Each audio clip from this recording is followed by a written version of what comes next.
Ito yung Anthurium na dwarf. Gustong gusto ko sana, tinatanong ko kung magkano. So, kung siguro kung kaya kong bilhin, bibilhin ko na kasi first time ko makakita ng ganito na Anthurium.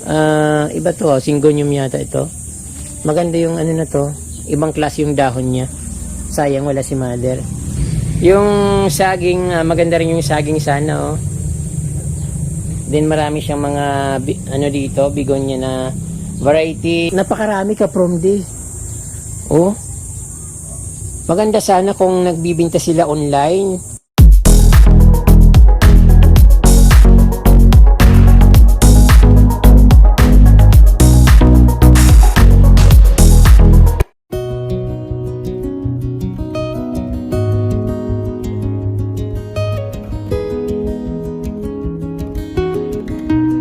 Magandang araw sa inyo mga kapromdi. Nandito po ako sa Barangay Digdigon, Agua, Camarinesor.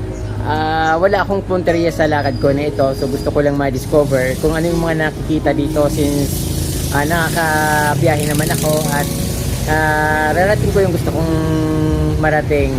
So ngayon, ito nga po kapromdi, may nadaanan akong napaka-refreshing na garden. Siguradong magugustuhan niyo ito kapromdi kasi hindi siya hindi yung makukulay yung halaman. Yung marirefresh ka talaga sa sobrang dami ng halaman at nagagandahan ng mga halaman. Puro halaman talaga kasi sobrang nakaka-amaze at mayroon pa siyang napakalaking puno ng mangga dito sa harapan ng kanyang bahay. So, yung mangga pa lang very refreshing na tingnan at more kung yung mga halaman pa makita nyo. So, ito kapromdi, naway ma-refresh kayo at ma-amaze kayo sa plant idea ng isang mother dito. Although wala si mother kasi nasa sentro yata na malingki. Ito yung anak lang yun nandito. Kaya ito kapromdi, enjoy watching.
ka-Promdi, at talagang nakaka-amaze yung ano dito, halaman.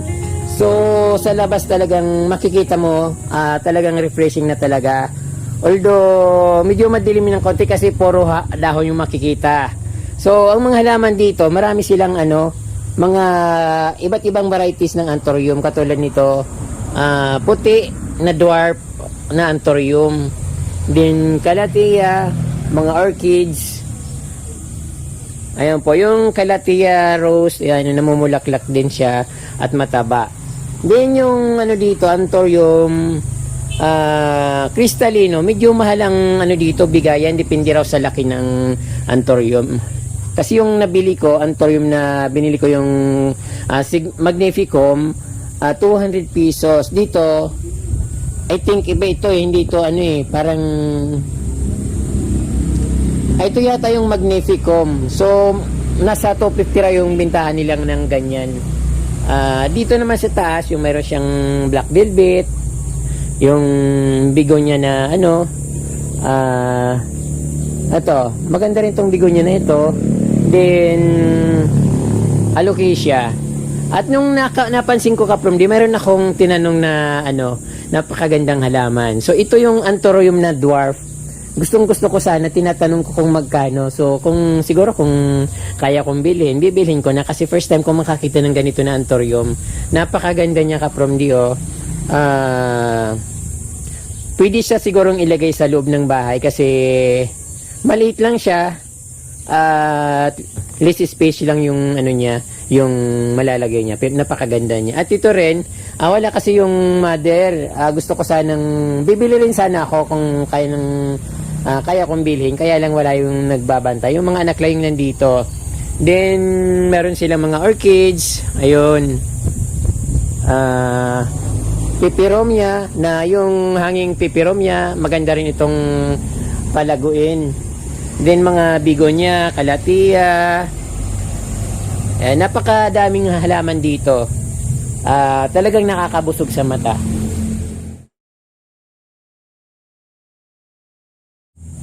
Then cypress, na yung ginagawa natin na Christmas tree, mataas na. So siguro hindi nila ma-form na Christmas tree ito kasi masyado nang malaki.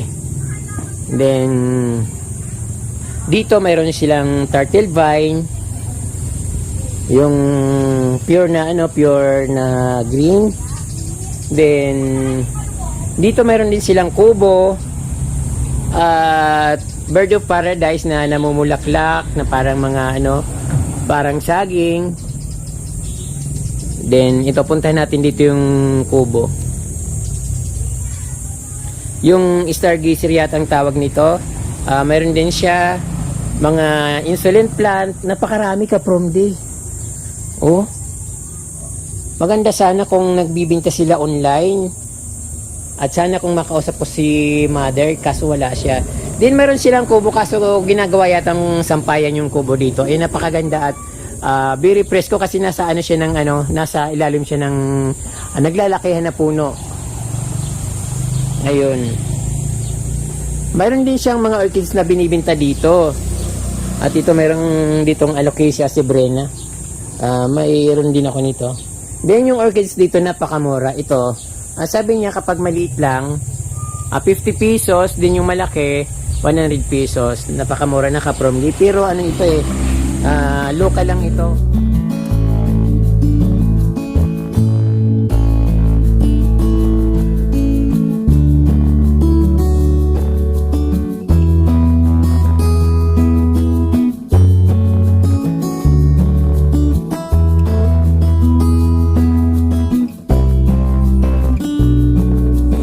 Marami siyang rare na halaman dito. Oh, ang lalaki ng mga bird nest. Calathea, zebra.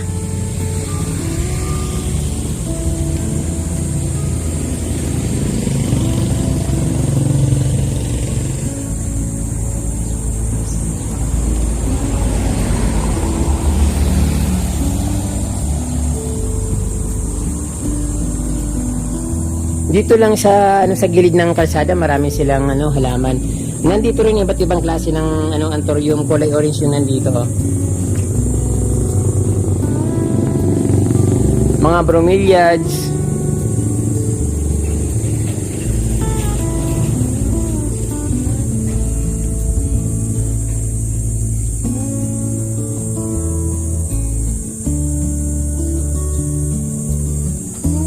Ito, napakaganda nito kapag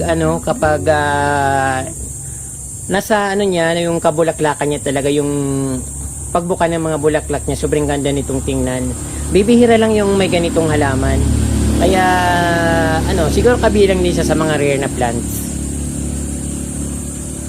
May mga iba't iba siyang kalatian na collection. Ayun. Iba to, Syngonium yata ito. Maganda yung na to. Ibang klase yung dahon niya. Sayang wala si mother. Calathea, din walachi. Ayun, mataba siya. Then mga Syngonium, ay Anthurium. Napapansin ko dito kapramdi yung napakadaming bird nest. Mas malamig kasi yung tingnan yung bird nest, yung sobrang refreshing yung dating niya. Malakas maka-nature. Yung Calathea.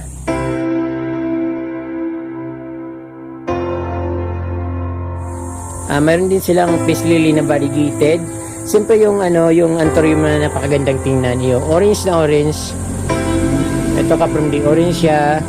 Then ito maganda rin. Medyo siguro magulang na itong bulaklak. Medyo naghalo na siya ng yellow, green, and orange. Then, ayun, napakaganda naman dito.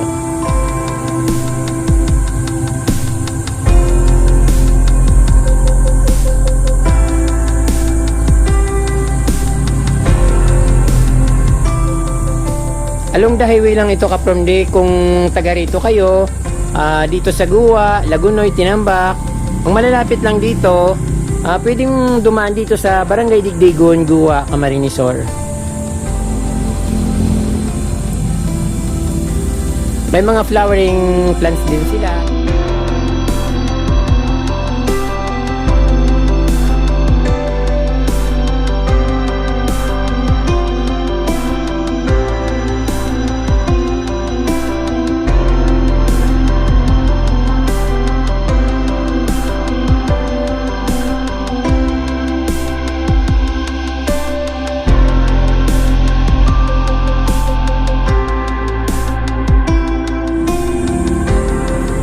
So ito yung Anthurium na tagto 250, depende sa laki. Yung saging, maganda rin yung saging sana, oh. Then marami siyang mga dito, bigonya na varieties.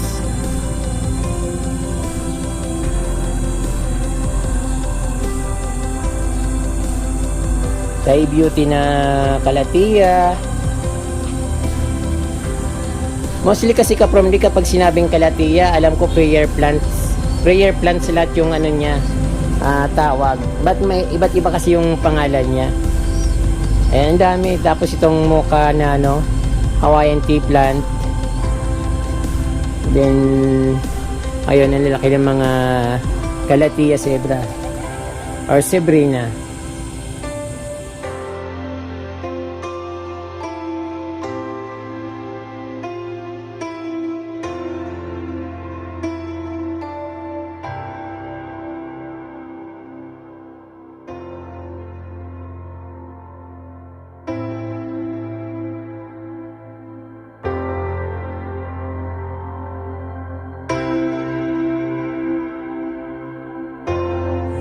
Dancing lady.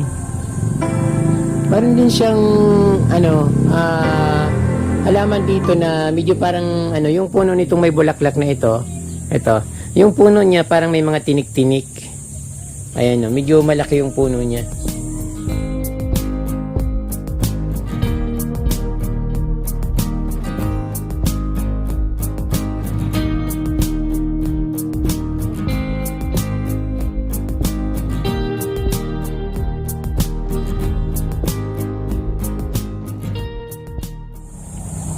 Dito sa kanto ng bahay, ito ang laki-laki ng niya. Anthurium, napakataba. Medyo nilalanggam. Siguro matamis din yung bulaklak ng Anthurium.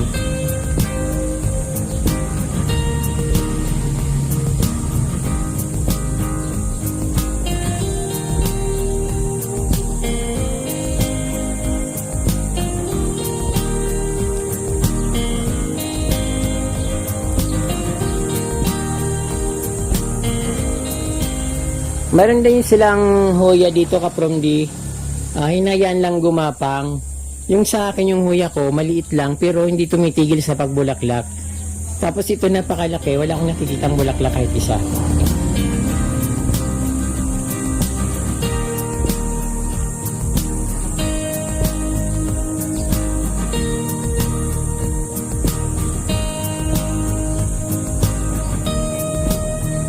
Marami pang halaman dito sa gilid.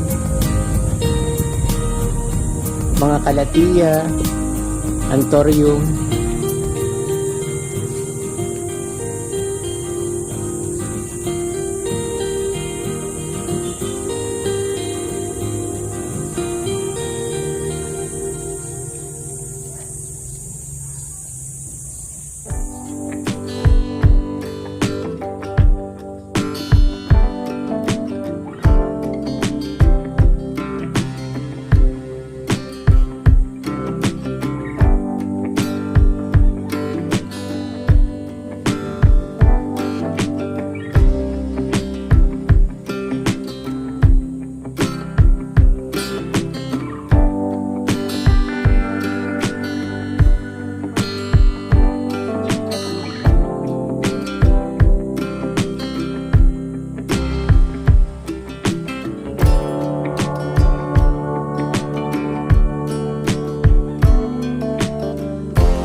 So, ayun po mga ka-from-D, nakita nyo yung napaka-refreshing na garden dito. Sobra akong na-refresh.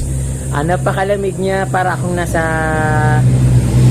enchanted garden. Maliit lang yung garden niya pero siksik sa halaman. Yung para bang nasa isa kang gubat na punong-puno ng halaman. Kasi yung mga bird nest, mostly mga nakikita ko dito naglalaki ang bird nest. Maraming rare plants. So yung bird nest, malakas yan maka-nature. So napakasarap sa pakiramdam pag napapaligiran ka ng ganung karaming halaman at ang lalaki. Tapos yung scenic dito, yung napaka malilim dahil sa napakalaking puno. Ayun ang napakaganda dito. So masarap nga parang masarap magtambay dito. Kung may kapihan sila, magtatambay ako dito kahit maghapon. Okay lang magtambay dito kasi napakaganda ng dito, ng weather dito. Dahil sa napakalaking puno at nakapaligid ng malalaking halaman, sobrang malamig yung pakiramdam. So, ayun po mga ka-from-D, marami pong salamat sa inyong panunood. Naway na refresh ulit kayo at na gustuhan nyo ang aking munting vlog dito sa Barangay Digdigon, Agua, Camarines Sur. Marami pong salamat at huwag nyo pong kalimutan mag-subscribe at pindutin po yung notification bell para updated po kayo sa aking mga bagong post na videos. Marami pong salamat at Diyos mabalos.